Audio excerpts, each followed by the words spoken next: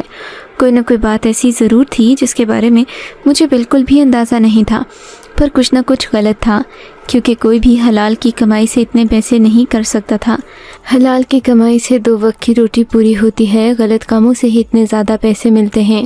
مگر میری بیوی کیا غلط کام کر رہی تھی، یہ جاننے کا ایک طریقہ تھا کہ میں کسی طرح گاہک بن کر اسے پھول خریدنے کے لیے جاتا، تبھی مجھے پتہ چلتا، کیونکہ نہ تو وہ پھول میرے ہاتھ میں پکڑتی تھی نہ ہی مجھے دکھاتی تھی، کھیت لا کر پلو میں باندھ دیتی. 1-2 دفعے تو میں نے کہا مجھے تو دکھاؤ، لیکن اس نے مجھے بھی نہیں دکھایا. اس کا مطلب کوئی گڑبڑ تھی. میں نے اپنا حلیہ بدل لیا کیونکہ میری بیوی مجھے آسانی سے پہچان سکتی تھی، لیکن میں نے بھی ایسا حلیہ بنا لیا کہ میری بیوی تو کیا مجھے میری ماں بھی نہ پہچانتی. اگر دیکھ لیتی تو. میں نے بوڑھے انسان کا حلیہ بنایا تھا اور کمر کو بھی تھوڑا جھکا لیا تھا. میں گاہک بن کر اپنی بیوی کے پاس گیا. وہ اس ٹائم گھر سے باہر تھی. میں نے کہا مجھے بھی پھول خریدنا ہے.